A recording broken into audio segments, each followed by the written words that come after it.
9 teams have already clinched the playoffs, with 5 more teams to go. 2 weeks are left in the regular season before we hit playoffs. Lions lose a tough game on the road against a gritty Carolina team, plus much more will be talked about today on Austin's Academy of Sports. So first, let's talk about some scores over the past weekend.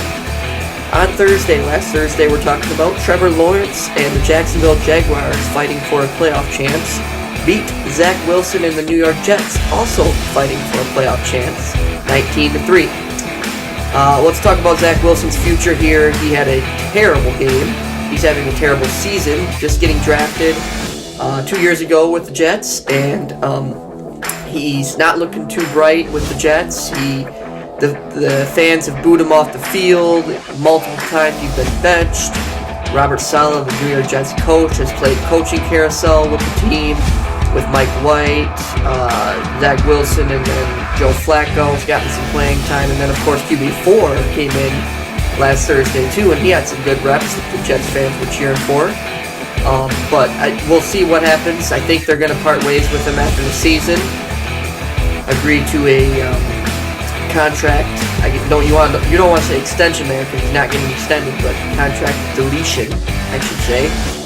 He'll find his way either, maybe, I don't know if any team wants him. I know my Detroit Lions wouldn't want him. He's not the best. He's a project, I should say. He could start playing for the XFL or across the league with different foreign leagues, I guess you could say, but we'll see what happens there. Or, the cliche there is you could end up working at McDonald's or something, flipping patties, I guess. But we'll see. He's got a bright future, I guess, I would say, but we'll see what happens. Anyways, the Jets fall below 500, 7-8, and looking for playoff chances next week against the Seahawks, or this week, I should say, with Mike White coming back cleared from his rib injury. So we'll see what happens there. The Bills clinched the East with the win over the Bears. They're looking like the number 1 seed.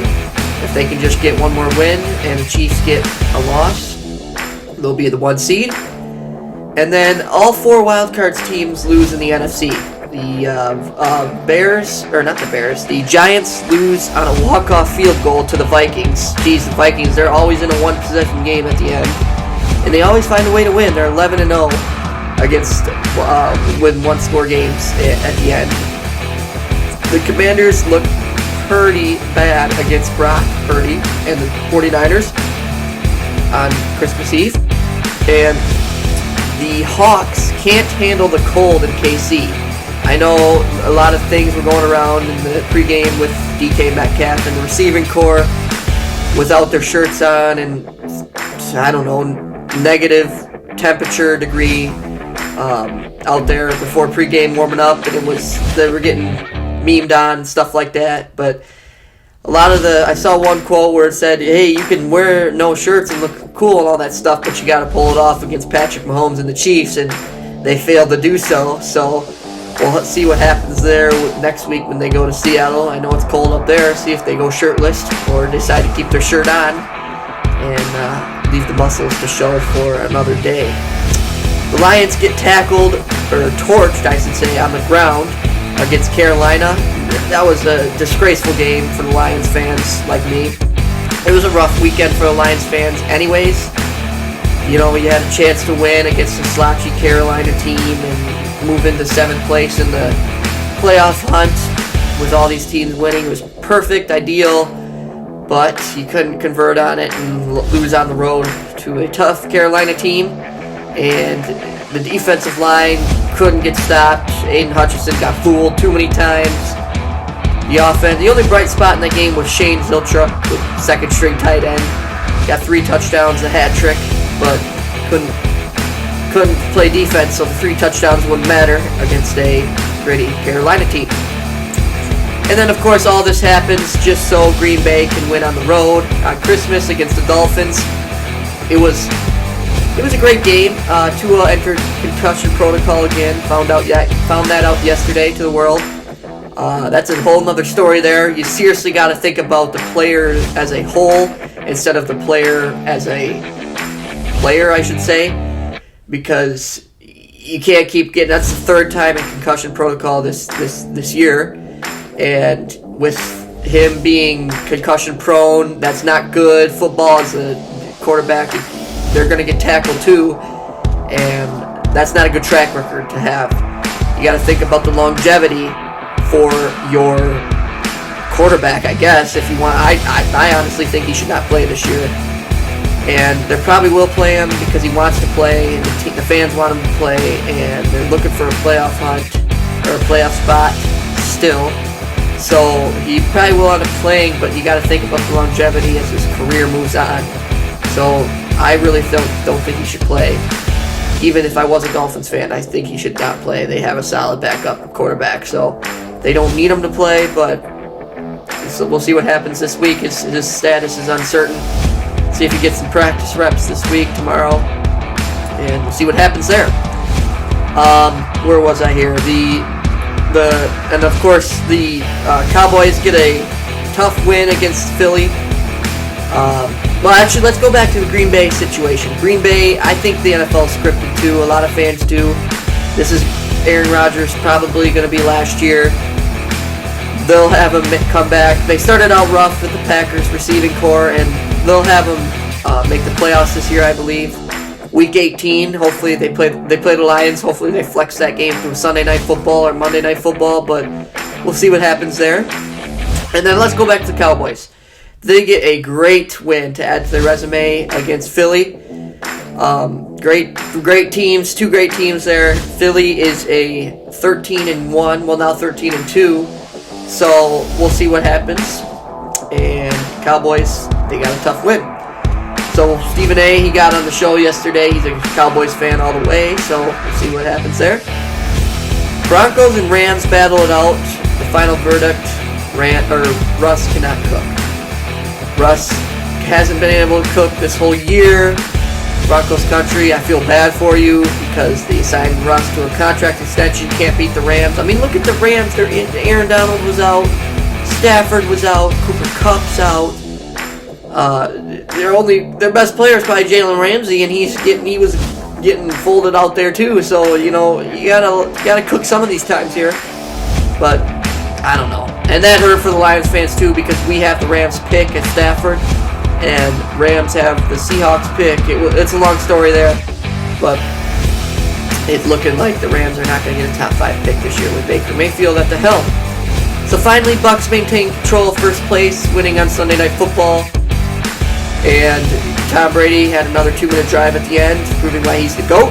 Moving on to the next game against Carolina.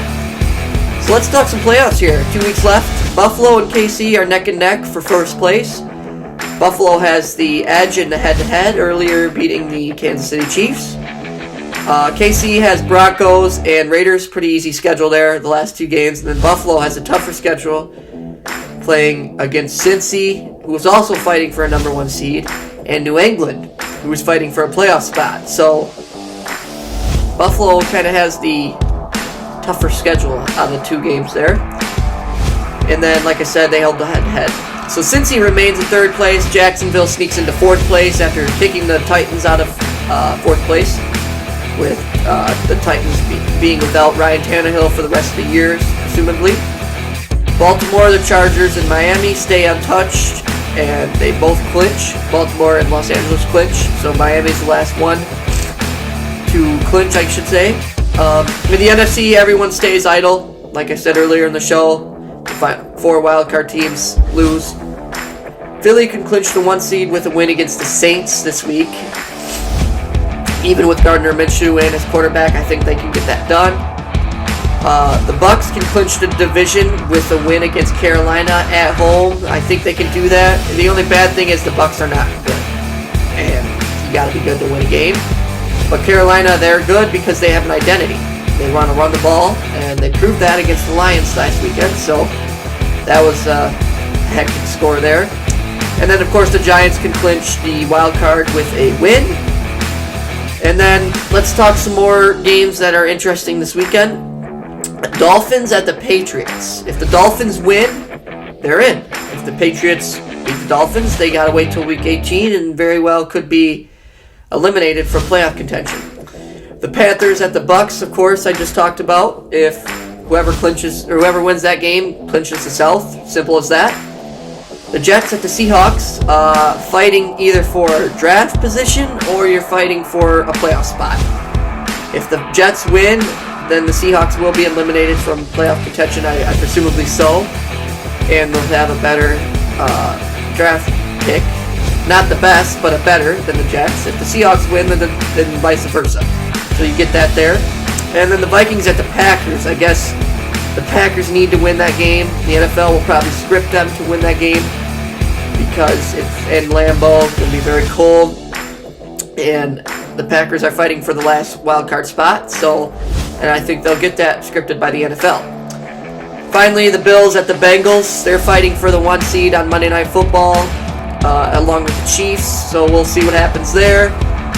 And then before we go, I just want to give a shout out to J.J. Watt. He announced his retirement a few hours ago.